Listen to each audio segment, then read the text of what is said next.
Welcome back to Mark Carney's book club, and you've made it. This is the final chapter in the book we're starting today. So it's chapter 16, and it's called How Canada Can Build Value for All. And it is a very, very long chapter. It was like over 60 pages. So I don't even know how many parts this is going to be, but I'll be filming them all now, and everything will get posted before the election. Let's see what he has to say. I have always known that Canada is a special place. It educated me, taught me my values, and gave me my chance in life. When those chances took me abroad, I was able to see through a new lens the true weight of Canada's place in the world. We are a magnet for talented, ambitious, caring people who share our values. We routinely transcend the limitations of our size to model values and policies for other countries. Growing up, I learned from my family, neighbors, friends, and our country the values of integrity, responsibility, solidarity, and hard work. I gained a deep appreciation for our cultural mosaic and enjoyed opportunities to engage in my community and serve our country. Like others, I have drawn on Canadian strengths in public education and healthcare, and I have been fortunate to have been raised in an environment where leaders must forge consensus towards a common vision and then take principled, disciplined action. For these gifts, I owe a great debt to our country. He says he firmly believes that there are no hard limits to what Canadians can accomplish together, and COVID has shown how deeply Canadians care for one another. He says, this chapter is my vision for how Canada can build value for all as we emerge from the global pandemic amid a rapidly changing global economy. As a society, we need to choose our DBD. That is, will we be digital by default, letting technology drive our choices and rule our lives?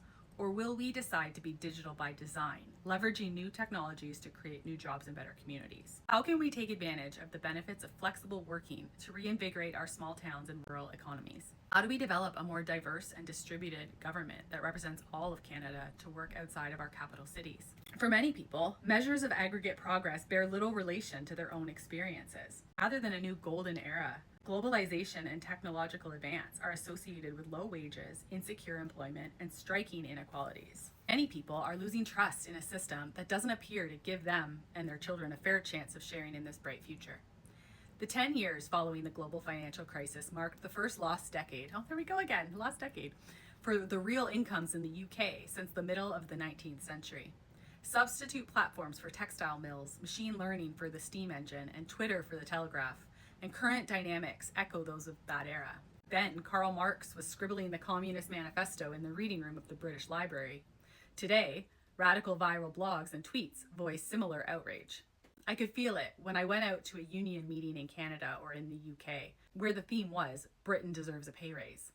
When I visited Hamilton or Liverpool, I felt the strains of a frenetic modern life and the undercurrents of extreme uncertainty.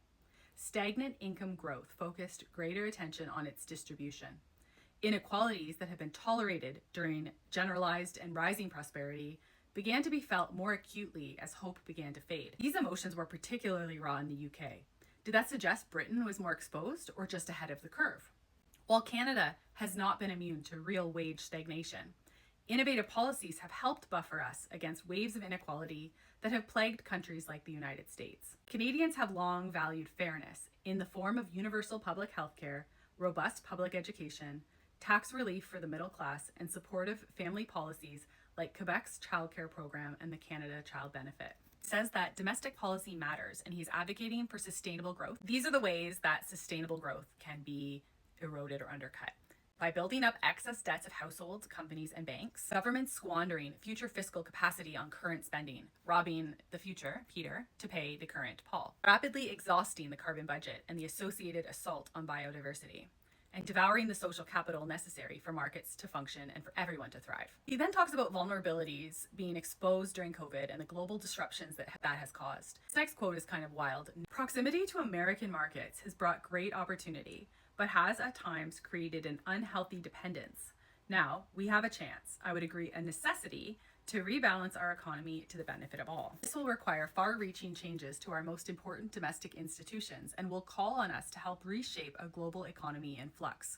For these changes to work, they must build on Canadian values. Kind of wild. He was talking about, of course, coming out of the pandemic, but it's very relevant currently. And I wonder if it's like what made him decide he needed to step in and help guide Canada through this now that the threat has been elevated. He says that while technological revolution can bring great benefits, they also mercilessly destroy jobs and livelihoods. And while these changes occur, can be a long period of technological unemployment, rising inequalities, and intensifying social unrest. In the medium term, technological changes reduce labor's share of the total income relative to capital. In the long term, the creation of new tasks for the labor counterbalances the displacement effects of technology. The fourth industrial revolution could be more intense than its three predecessors in terms of scope, scale, and speed. Moreover, it comes hard on the heels of the third industrial revolution, which generally reinforced inequality and widened polarization.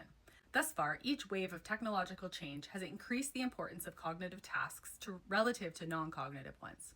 In other words, machines have largely substituted for human hands, not heads. Workers have been able to improve their skills and take on newly created sets of cognitive, higher value tasks beyond the cognitive limits of machines. Rapid improvements in computing power, the greater availability of big data, and advances in artificial intelligence and machine learning all mean smarter machines are already replacing a broader range of human activities than before, reaching well into the realm of heads. New technologies may increasingly provide intelligence, sensory perception, and reasoning that previously only human labor could provide. Technological optimists believe future automation will move beyond the late 20th century substitution of routine manual human tasks to encompass almost the entire spectrum of work. He says that while large parts of many jobs will be automated, relatively few will be completely automated. I don't think that they're going to just leave people and have some of their job be taken over by machines. They're going to take 10 people who did a job and make them one person who does 10 people's job. Look at self-checkouts. They used to have 6 cashiers. Now they have one monitoring 6 machines. That's a perfect example. So it's still going to cut jobs. Anyway, that wraps up the first part. We're going to dive into part 2 and continue on in this final chapter on how Canada can build value for all. Let me know what you think and follow along for more.